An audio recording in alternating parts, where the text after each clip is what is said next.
कल ही भाकपा माले के चर्चित विधायक कॉमरेड मनोज मंजिल जो गरीबों के, दलितों के, अल्पसंख्यकों के, छात्रों के, नौजवानों के सवाल को सड़क से लेकर सदन तक बड़ी ही मजबूती के साथ उठा रहे थे, जो बच्चों के स्कूल की सवाल की बात कर रहे थे, जो वृद्धा पेंशन के सवाल को लेकर बात कर रहे थे। भाजपा का है अमित शाह जी, उस पर भी जो मुकदमा हुआ था, उस मुकदमा के वजह से वो नेपाल में कुछ दिन पहले छिपा हुआ था। अच्छा। तो उन लोगों को जो ऐसा सजा होना चाहिए, और वो अपना मानिए कि देश के कहलाते हैं कि हम रक्षा मंत्री के रूप में हैं, ये मानिए कि वो लोग साफ तौर है कि जो भाजपा में शामिल होगा वो दूध के धोवल हो धरना प्रदर्शन कर रहे हैं और यहाँ हम इनसे बात करेंगे कि क्यों कर रहे हैं धरना प्रदर्शन।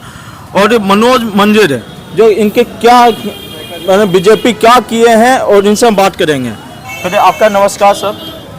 पहले बहुत धन्यवाद आपके चैनल को। सर आप धरना क्यों आप कर रहे हैं?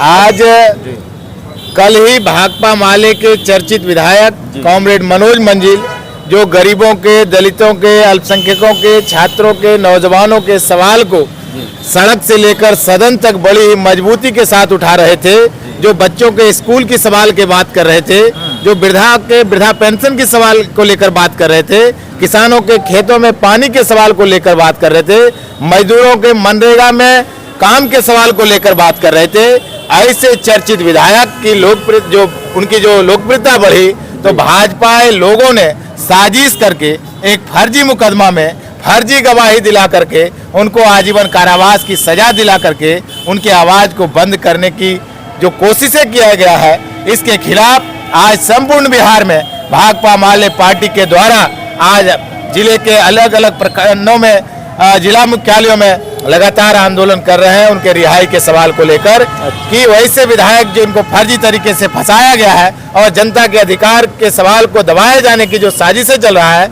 इसके खिलाफ ये आज का ये आंदोलन है।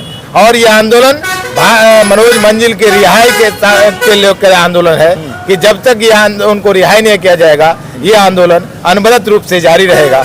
ये सवाल है। बीजेपी तो कह रहा है कि हम विकास कर रहे हैं, आप तो फिर बीजेपी विकास नहीं, बीजेपी विनाश कर रहे हैं। वो विनाश की राजनीति करते हैं। वो हिंदुस्तान की संपूर्ण संपदा को कौड़ी के भाव में यहाँ के अडानी और अंबानी के हाथों में बेचने की बात करते हैं। आज हिंदुस्तान में बेरोजगारी 45 वर्षों में सबसे ज्यादा है और आजादी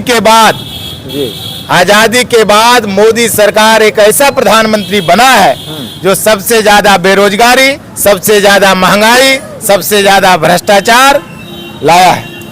मोदी तो बोल रहे हैं कि 2014 से पहले कि बहुत महंगाई के बहुत तुलना में बहुत कम हुए है। आप बोलते हैं कि महंगाई ज्यादा है। आप पत्रकारिता करते हैं, आप उनके वादा को उनको याद कीजिए। उन्होंने क्या कहा था कि हम 2 करोड़ लोगों को रोजगार देंगे। हाँ। उन्होंने आज कितने लोगों को रोजगार दिया? आज बेरोजगारी 45 साल में सबसे अधिक है। इसके जिम्मेवार कौन है? आज कितने 2 करोड़ लोगों को रोजगार मिलता है? मैंने 10 साल में 20 करोड़ लोगों को रोजगार मिलना था। अच्छा। लेकिन आज 45 साल में सबसे ज्यादा बेरोजगारी है। 5 किलो चावल दे रहे हैं, बोल रहे हैं कि 5 किलो चावल दे रहे हैं हर मंथ। आप समझ लीजिए कि हिंदुस्तान को दुनिया के सबसे पावरफुल देश बनाना चाहते हैं और हिंदुस्तान के 80% आबादी महज 5 किलो अनाज के लिए लाइन में लगे हुए हैं। इससे हिंदुस्तान की अर्थव्यवस्था के बारे में आप समझ जाइए। जो विधायक जो आपका जेल गए हैं मनोज मंजिल, तो उसके बारे में आप क्या कहिएगा? हमारे विधायक को, और हमारे ही विधायक नहीं, बिहार के किसानों के, नौजवानों के, नौनिहालों के, यहाँ के अल्पसंख्यकों को, यहाँ के दलितों के आवाज उठाने वाले चर्चित विधायक के आवाज को दबाने की जो भाजपाई साजिश है, उसे भाकपा माले पार्टी उसके मंसूबे को ध्वस्त करेगा और रिहाई तक उनका आंदोलन जारी रहेगा। और हमारे विधायक ने कहा कि आप हमें जेल में डालकर हमारी आवाज को दबा नहीं सकते हैं। अच्छा। अगर हम जेल के अंदर जाएंगे तो जेल के अंदर भी यहाँ के सिस्टम में हो रहे भ्रष्टाचार के खिलाफ आवाज उठाएंगे। हमारे एक एक कार्यकर्ता सड़क पर इस आवाज को उठाएंगे। अच्छा। और हमारे अन्य विधायक विधानसभा के अंदर भी इस सवाल को उठाएंगे और जनता के अधिकार को दिलाने की काम करेंगे। अपना नाम बताइए। मेरे रमेश यादव, भाकपा माले जिला कमेटी। सदस्य। अच्छा, आप विधायक से के बारे में जो आप जेर किया है तो उसके बारे में क्या बोलिएगा? जैसे कि ये तो मानिए सीधा तोड़ है कि अभी जो फांसीवादी सरकार है देश और वर्तमान में नीतीश कुमार भी अभी एनडीए के साथ में शामिल हुए। ये साफ तोड़ है कि जो आवाज़ उठाने वाले विधायक है इस देश या इस राज्य में, उन लोगों को मुंह को बोली बंद करने के लिए, उसका आवाज़ बंद करने के लिए ये तरह तरह का साजिश रच रहे हैं। अच्छा, मैंने कोई भी विधायक में विपक्षी पार्टी जो भी आवाज़ उठाते हैं जी, जो मानिए कि एनडीए में या भाजपा में शामिल हो जाए, अच्छा, वो टोटल दूध के धवल हो जाते हैं। अच्छा, और जो मानिए उसमें नहीं शामिल होंगे, हाँ, वो मानिए सबसे बड़ा दोषी वो साबित कर देते हैं। हाँ, ये सवाल है आज उसका ही विधायक के अथी में कितना गलत करते हैं, कितना विधायक के बारे में या तो उसका नेता के बारे में आप लोग को भी तरह तरह का सुनने में मिलता होगा। ऐसे उन लोग के ऊपर कोई कार्रवाई नहीं होता है। एक समय में ये जो अभी वर्तमान में जो भाजपा का है अमित शाह जी, उस पर भी जो मुकदमा हुआ था, उस मुकदमा के वजह से वो नेपाल में कुछ दिन पहले छिपा हुआ था। अच्छा। तो उन लोगों को जो ऐसा सजा होना चाहिए, और वो अपना मानिए कि देश के कहलाते हैं कि हम रक्षा मंत्री के रूप में हैं।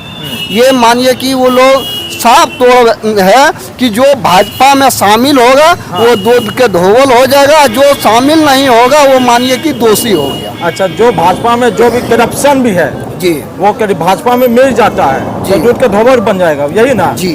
और जो नहीं किया है वो बहुत तरह तरह का झूठा मुकदमा लाद करके उसको दोषी बनाया जाता है। अच्छा, अच्छा, मनोज जी जब तक नहीं छूटते तो उसको क्या करिएगा आप? उसके लिए हम लोग का आंदोलन जारी रहेगा और आगे अपना कमेटी में निर्णय होगा, जैसा ऊपर स्थिति हम लोग का आदेश होगा, कमेटी के ओर से फैसला होगा, उस तरह से हम लोग का आवाज़ और उठाते रहेंगे। इससे और आगे तक हम लोग आवाज़ बुलंद करेंगे।